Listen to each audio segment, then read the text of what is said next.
Ramasubramaniam sir வணக்கம். வணக்கம் Ramasubramaniam sir, இந்த விவகாரம் குறித்து திரு எடப்பாடி பழனிசாமி பேசணும்னா நீங்க கடந்த வாரமே கூட நீங்க எங்ககிட்ட பேசுனீங்க, இந்த சப்ஜெக்ட் எதாவது எடுக்கிறீங்களான்னு சொல்லிட்டு. இல்லை சார் அப்படின்னு நாங்கள் சொன்னோம்.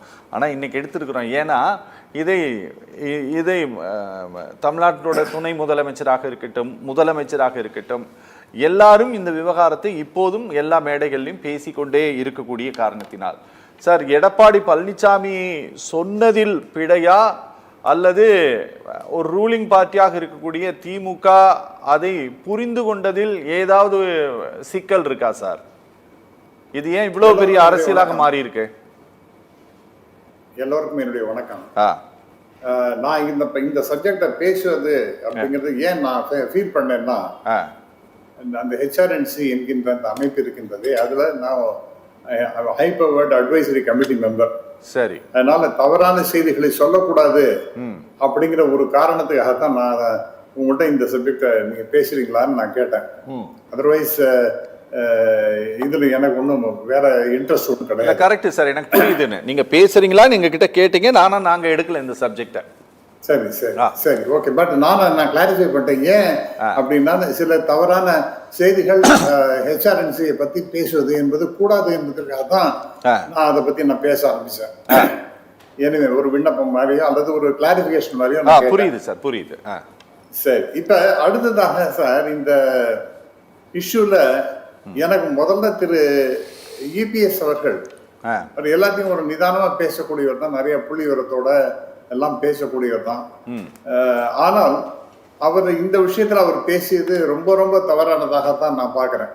நீங்க சொன்ன போல மிகப்பெரிய சதி, இந்த பணத்தை எடுத்து நீங்க எப்படி கல்லூரிகள் கட்டலாம் அப்படிங்கிற மாதிரி பேசியது என்பது கிட்டத்தட்ட ஹிஸ் மாஸ்டர்ஸ் வாய்ஸ் என்கின்ற வகையில பிஜேபியினுடைய குரலாகவே இவர் ஒலித்தார். இன்னும் சொல்ல போனா அதை விட இன்னும் ஒரு மடங்கு மேல போய் அவர் அப்படி பேசி இருக்கின்றார் என்று நான் பார்க்கின்றேன். அதாவது இந்த அளவுக்கு கடுமையாக பிஜேபி கூட பேசுவாங்களான்னு எனக்கு தெரியாது. சரி, ஏனென்றால் இப்ப ஆந்திராலாம் இருக்கு, அதெல்லாம் பத்தி பிறகு பேசுவோம்.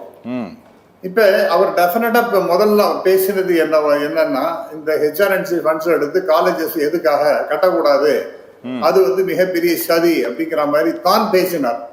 அதுல ஒண்ணும் சந்தேகமே கிடையாது. இதுதான் நீங்க உங்களுடைய ஊடகங்கள்ல எல்லாத்துலயும் வந்தது, சில பத்திரிகைகள்ல வந்தது, எல்லாம் ரொம்ப தெளிவாகவே இருக்கின்றது. ஆனால் அவர் பேசியதற்கு மிகப்பெரிய எதிர்ப்பு தமிழ்நாட்டில் வந்த உடனே அவர் வித்ட்ரா பண்ணாருங்கிறத பல்தி அடிச்சுட்டாருன்னு கூட சொல்வேன். இந்த மாதிரி நான் பேசக்கூடாது, because I don't belong to any political party. But nevertheless அவர் பேசியது உடனே இந்த மாதிரி பேசினதுங்கிறது எனக்கு ரொம்ப ஆச்சரியமாக இருந்தது. அப்படியே தலைகீழாக மாற்றி பேசுவது என்பது ஆச்சரியமாக இருந்தது. இப்ப இந்த இஷ்யூல என்ன நான் பார்க்கின்றேன் என்றால், இது நிறைய பேர் பேசுறது, நீங்க கொடுத்துருக்க தலைப்பே என்னன்னா சட்டப்படி சரியா தப்பா அப்படிங்கிற மாதிரி. நான் அந்த இஷ்யூஸுக்கெல்லாம் நானும் கொஞ்சம் சத்தம் பிடிச்சவன் என்ற முறையில் பிறகு அதுக்கும் பேசுகிறேன்.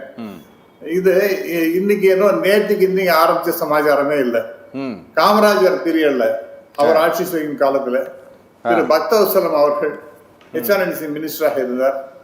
அவர் தான் முதலாக ஹெச்ஆர்என்சி ஃபண்ட்ஸ் எடுத்து பழனியில ஒரு ஆர்ட்ஸ் காலேஜ் ஆரம்பிக்கிறார். பிறகு இன்னொரு விமன் மென் அப்படிங்கிற மாதிரி ரெண்டுத்தையுமே காமராஜர் பீரியட்ல தான் ஆரம்பிக்கப்படுகின்றது. அதே போல டாக்டர் கலைஞர் பீரியட்லயும் ஆரம்பிச்சாங்க. எம்ஜிஆர் பீரியட் ரொம்ப முக்கியமா இதை நான் சொல்ல விரும்புகின்றேன். நான் வளர்ந்தது எல்லாம் சிதம்பரத்துல தான். அங்க அண்ணாமலை பல்கலைக்கழகத்துல ஏதோ அட்மினிஸ்ட்ரேட்டிவ் ரீசனுக்காக அங்க இந்த அண்டர் கிராஜுவேட் கோர்சஸ் எல்லாம் வேண்டாம் அப்படின்னு ஒரு முடிவு எடுத்தாங்க. அதனால அஃபெக்ட் ஆனது என்னன்னா, சிதம்பரத்தை சுற்றி இருக்கக்கூடிய பகுதிகளில் இருக்கக்கூடிய மாணவர்களுக்கு மிகப்பெரிய இழப்பாக மாறிடுது. அதுக்கு என்ன பண்றது அவங்க தவிர்த்து கொண்டிருந்த நேரத்துல பெரிய கொட்டாயை ஒண்ணு போட்டு அங்கதான் ஒரு கவர்மெண்ட் ஆர்ட்ஸ் காலேஜ் ஆரம்பிச்சாங்க. அது சிதம்பரத்துக்கு அருகிலே இருக்கக்கூடிய முட்லூர், அது பேரு சி முட்லூர்னு பேரு, சிதம்பரம் முட்லூர்னு பேரு. அந்த இடத்துல ஆரம்பிச்சாங்க. இப்படி படும் மோசமாக இருக்கின்றது, இந்த மாணவர்களுக்கு என்ன செய்யறது அப்படின்னு அப்பொழுது அதிமுகவுடைய மினிஸ்டராக இருந்த அந்த பகுதியினுடைய எம்எல்ஏவாக இருந்த திரு வி சுவாமிநாதன் அவர்லாம் எனக்கு ரொம்ப நன்றாகவே பழக்கம். ம் திரு வி சுவாமிநாதன் அவர்கள் ம் இங்கே தமிழ்நாட்டில் இந்த திருவேற்காடு ஓகே திருவேற்காட்டில் இருக்கக்கூடிய அருள்மிகு கருமாரி அம்மன் கோயில் திருக்கோயில் பணத்தை எடுத்து அங்க சீமுட்லூர்ல ஒரு கல்லூரியை ப்ராப்பரா கட்டுறதுக்கும் இன்ஃப்ராஸ்ட்ரக்சரை கிரியேட் பண்றதுக்கும் அவர் தான் உதவி செய்தார். அதனால அப்ப அந்த கல்லூரிக்கு பேர் என்ன தெரியுமா? அருள்மிகு திருவேற்காடு கருமாரி அம்மன் அரசு கலைக்கல்லூரி. இதுதான் பேரு சார். அப்படிதான் நடந்து கொண்டு இருந்தது. இப்ப அதை மாத்திட்டாங்க. இப்ப வந்து கவர்மெண்ட் ஆர்ட்ஸ் காலேஜ்னு போட்டிருக்காங்க. ஆகவே எம்ஜிஆர் காலத்திலேயே இது நடந்தது. அவர் வந்து எம்ஜிஆர் மினிஸ்ட்ரியிலையும் மினிஸ்டரா இருந்தவர். அதற்கு பிறகு ஜானகி அம்மையார் வந்த பிறகு அந்த சமயத்திலும் இருந்தார். இது எதற்காக நான் சொல்லுகின்றேன் என்றால், இது இன்னும் நேற்றுக்கு இன்னைக்கு நடந்த சமாச்சாரம் அல்ல. இது தொடர்ந்து காமராஜர் பீரியடா இருக்கட்டும், டாக்டர் கலைஞராக இருக்கட்டும், எம்ஜிஆர் பீரியடாக இருக்கட்டும், அதற்கு பிறகு பயணிகளை ஒரு இவங்க நம்ம இவங்க டிஎம்கே ஸ்போக்ஸ் பர்சன் கூட வந்திருக்காங்க. அவங்களுக்கும் தெரியும். ஏன்னா அவங்கள நான் மீட் பண்ணேன். நாங்கள் 2 பேரும் ஒருத்தர் பார்த்துட்டோம். அந்த இடத்துல ஒரு பாலிடெக்னிக் இருக்கு. அந்த மென் விமன் இருந்தது. அதெல்லாம் யார் ஆரம்பிச்சாங்க? ஜெயலலிதா அம்மையார் பீரியட்ல ஆரம்பிக்கப்பட்டது. ஓகே. அதற்கு பேர் 2த்தையும் ஒண்ணா இணைச்சாங்க. சரி. இப்ப நீங்க பாத்தீங்கன்னா அந்த இடத்துல ரொம்ப பிரமாதமான கல்லூரி நடைபெறுகின்றது அப்படிங்கறத நாம பார்க்கணும். சரி. ரொம்ப சிறப்பாக நடந்து கொண்டிருக்கின்றது பாலிடெக்னிக் காலேஜ். ஓகே. அங்க வந்து எக்ஸலண்ட் இன்ஃப்ராஸ்ட்ரக்சர் இருக்கு. இதெல்லாம் யார் கிரியேட் பண்ணினது அப்படின்னு பாத்தீங்கன்னா ஜெயலலிதா அம்மையார் பீரியட். அதற்கு பிறகு 2017 ஒரு அட்மினிஸ்ட்ரேட்டிவ் பிளாக் அங்கே கட்டப்பட்டிருக்கின்றது. 2017 அது யாரு அதை திறந்து வச்ச அது யாருன்னு பாத்தீங்கன்னா உயர் திரு இபிஎஸ் அவர்கள். அவருடைய திருக்கரத்தினால அது துவங்கப்பட்டது. சரி. ஆகவே அவரே அது மாதிரி பண்ணிட்டு தன்னுடைய முடிவே தவறு என்று பேசுவது என்பது ரொம்ப ஆச்சரியமான சமாச்சாரமாக இருக்கு. அதை மாத்தி பேசுறாரு. அதுக்கப்புறம் நான் இதுக்காக சொல்லல, அங்க அது டெவலப்மெண்ட்டுக்கு அந்த பணம் போறாதே அப்படிங்கிற மாதிரி எல்லாம் பேசுவது என்பது தவறு.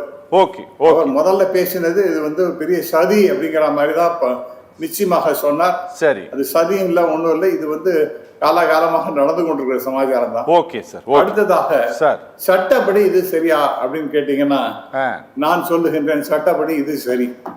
ஏனென்றால் இந்த Tamil Nadu Hindu religious charitable endowment act 1959 அதை நான் என்கிட்ட வச்சு நான் பேசுறேன். Appropriation of endowments section 66. அதுல யாருக்கு அந்த அதிகாரம் இருக்கின்றது, அது என்ன பர்பஸ் வேணாலும் இருக்கட்டும். அதுல ஒரு முக்கியமான பர்பஸ் என்னன்னு பார்த்தீர்கள் என்றால் establishment and maintenance of educational institutions அப்படின்னு இருக்கு. அது யார் செய்யலாம்னா joint commissioner or deputy commissioner அவங்களாம் தான் அதை பத்தி முடிவெல்லாம் எடுக்கலாம்னு. சரி. இந்த ஜாயிண்ட் கமிஷனரோ டெப்டி கமிஷனர் டெஃபினட்டா ஜாயிண்ட் கமிஷனரா தான் இருக்கும். Okay sir. அவர் அந்த முடிவை எடுத்திருக்கின்றார். ஓகே. அது வந்து டைரக்ஷன் வந்து மினிஸ்டர் கொடுத்துருக்கலாம். அதுல ஒன்றும் தப்பே கிடையாது. Okay sir. ஓகே. அது அதனுடைய வயபிலிட்டி எல்லாம் பார்த்துருப்பாங்க. அப்புறம் இன்னொரு முக்கியமான விஷயம் சொல்ல வேண்டும். அதனால இது சட்ட ரீதியாக இருக்கா அப்படின்னு கேட்டீங்கன்னா தயவு செய்து செக்ஷன் 66 படியுங்கள். அது ரொம்ப தெளிவாக இதை செய்யலாம் அப்படின்னு இருக்கு.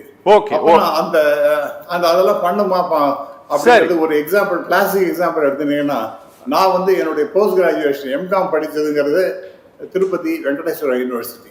Okay sir. அதை பத்தி எல்லாருக்குமே நல்லா தெரியும். அங்க ஏராளமான பணம் வருகின்றது. அதை வச்சுதான் அந்த யூனிவர்சிட்டியை நடத்துகின்றார்கள், கல்லூரிகள் நடத்துகின்றார்கள்.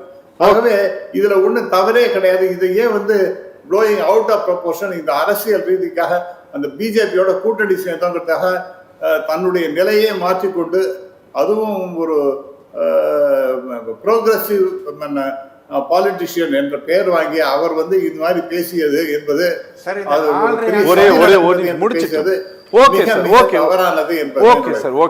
ராமசுப்ரமணியம் சார், இந்த பிரச்சாரத்தை வந்து திமுக எப்படி எடுத்துட்டு போயிட்டு இருக்காங்க அப்படின்னா, முழுக்க முழுக்க வந்து பிஜேபி வந்து அரசியல் ரீதியாக அதிமுகவை கொஞ்சம் கொஞ்சமாக விழுங்கி கொண்டிருக்கிறது. அதனால அவங்க என்னென்னலாம் நினைக்கிறாங்களோ அதையெல்லாம் திரு எடப்பாடி பழனிசாமி பேசி கொண்டிருக்கிறார் மேடைகள்ல. ஏன்னா அதிமுகவோட வரலாற்றிலே யாரும் பேசாத விஷயங்களை எல்லாம் திரு எடப்பாடி பழனிசாமி பேசி கொண்டிருக்கிறார் அப்படின்ட்டு தான் அவரை கொஞ்சம் கடுமையாக அவருடைய பழனிசாமி அப்படிங்கிற பேருக்கு முன்னால் வேறொரு வார்த்தைகளை எல்லாம் போட்டு திமுக இன்னைக்கு வந்து விமர்சனம் செய்து கொண்டிருக்கிறது. சார் விளக்கத்தை திரு எடப்பாடி பழனிசாமி கொடுத்திருக்கக்கூடியது போதுமானதாக இல்லைங்களா சார்? இன்னும் கூட அவர் ஏதாவது கூடுதலா ஏதோ சொல்ல வேண்டிய தேவை இருக்காங்க? இல்ல, நீங்க ஆரம்பத்துல குறிப்பிட்டீர்கள் திடீர்னு ரொம்ப திடீர்னு எக்கோ கேட்குறது சார், கொஞ்சம் பாம்பின் வாய் தேரை தானே அப்படிங்கிற மாதிரி சார் ரொம்ப எக்கோ கேட்குறது சார், ப்ளீஸ். நல்லா தானப்பா இருந்தது. பேசலாம் சார். அதான் நீங்க ஆரம்பத்துல குறிப்பிட்டது போல பாம்பின் வாய் தேரை தானேன்னு கிட்டத்தட்ட அந்த மாதிரி நிலைமைக்கு வந்துட்டார் சார் திரு இபிஎஸ் அவர்கள். அந்த ஏடிஎம்கே கட்சி பிஜேபியோட சேர்ந்ததுல இருந்து அந்த கட்சியை நான் வந்து நிறைய நேரத்துல நான் அதை பாராட்டி பேசியிருக்கின்றேன். ஆனால் இன்னைக்கு என்னால் அதை பண்ண முடியல. பிகாஸ் அவர்களுடைய நடவடிக்கைகள் எல்லாமே முன்னாடி சொன்னது போல ஹிஸ் மாஸ்டர்ஸ் வாய்ஸ், கொஞ்சம் சவுண்ட் வைங்க, ஹிஸ் மாஸ்டர்ஸ் வாய்ஸ் அப்படிங்கிற மாதிரி பிஜேபி நான் பேச நினைப்பதெல்லாம் நீ பேச வேண்டும் அப்படிங்கிற மாதிரி ஏடிஎம்கே பேசுறது. திரு இபிஎஸ் அவர்கள் எல்லாத்தையும் தாண்டி, எனக்கு நான் ஓபிஎஸ் பேசினார்னா கூட நான் ஆச்சரியப்பட மாட்டேன். பட் இபிஎஸ் அப்படி பேசிக் கொண்டிருக்கிறார். அது என்ன ஆகும்னா இப்ப திருச்சி பேசுகிறார்கள், நான் சொன்னதை வந்து தவறாக புரிந்து கொண்டு விட்டார்கள். அதெல்லாம் கிடையாது sir. he was very clear. இது வந்து சதின்னு சொன்னது நிச்சயமாக அவர் அப்படிதான் சொன்னார்.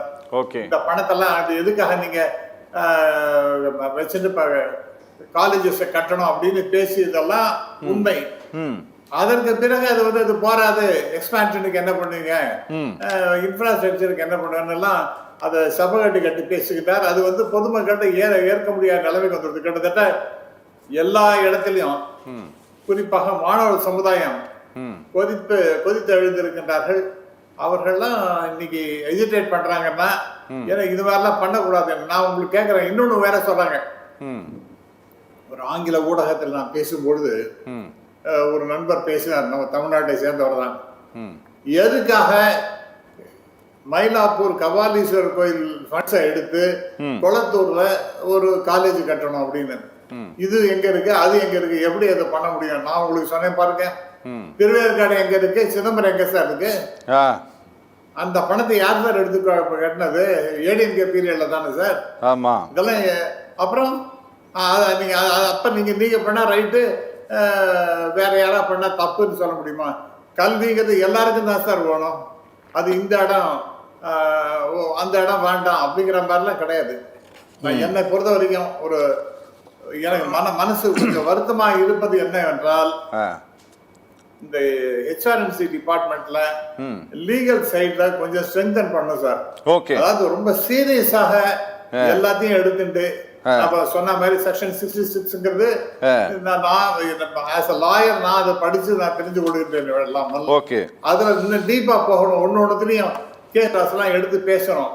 நிறைய இடத்துல கோட்டை விடுகின்றார்கள் என்பது எனக்கு என்னுடைய அபிப்பிராயம். ஆகவே இது வந்து டைவர்ஷன் ஆஃப் ஃபண்ட்ஸ், சதி அப்படின்னு பேசுவதெல்லாம் ஏற்கவே முடியாது. அது வந்து இன்ஃபேக்ட் அந்த அந்த பர்பஸ் எதுக்கா சார்? நீங்க கோயிலுக்கு போறீங்க, நான் போறேன் சார், சரி, நீங்க கோயிலுக்கு போறீங்களா இல்லையா அது எனக்கு தெரியாது. நான் போறேன்னா ஒரு 100 ரூபாயோ 500 ரூபாயோ 300 ரூபாயோ கொண்டு போடுறேன்னு சொன்னா இந்த பர்பஸுக்காகத்தான் இதை நான் போடுகிறேன்னு எழுதியெல்லாம் ஒன்றும் போடுறது இல்லை. புரியுது. அது ஒரு சேரிட்டபிள் பர்பஸுக்கு நீங்க அதை யூஸ் பண்ணிக்கன்னு சொல்லிதான். சேரிட்டபிள் பர்பஸ்ங்கிறது டெஃபினட்டா எஜுகேஷன் உட்பட தான். மெடிக்கலும் உட்பட தான். சரிங்க சார், சரி. ஆகவே இந்த அரசாங்கம் வந்த பிறகு இந்த 4 வருஷத்துல 35 காலேஜஸ் ஓபன் பண்ணிருக்காங்க சார் புதுசா. புரியுது சார், புரியுது. அதெல்லாம் எனக்கு I am really happy about the seriousness with which the government is working. in the field of education. Sir. ஆகவே இதெல்லாம் நான் வந்து குறையாவே சொல்லிட்டு பிஜேபி பேசுறது அது ஏன்னா இது ஏன் ரொம்ப சிக்னிபிகண்டா இருக்குன்னு சொன்னா, இந்த ஹிந்து நம்ம என்னுடைய நண்பர்கள் தான், அவர்கள் தான் இந்து முன்னணி. இப்ப இந்த மதுரையில மாநாடு நடத்தினாங்க இல்லையா, முருகன் மாநாடு, அதுல ஒரு ரெசல்யூஷன் ஹிந்து கோயில்கள் இருக்கக்கூடிய பணத்தை எடுத்து கல்லூரிகள் கட்டக்கூடாது, அந்த மாதிரி டைவர்ஷன் எல்லாம் கூடாதுன்னு அவங்க அந்த ரெசல்யூஷன் போட்ட பிறகு அது அப்படியே இஸ் மாஸ்டர்ஸ் வாய்ஸ் என்கின்ற வகையிலே திரு இபிஎஸ் அவர்கள் செய்திருக்கின்றார்கள் என்பதுல ஒரு சந்தேகமும் கிடையாது. ஆகவே அவருடைய பேச்சு கண்டனத்துக்கு உரியதுதான். Okay sir, okay.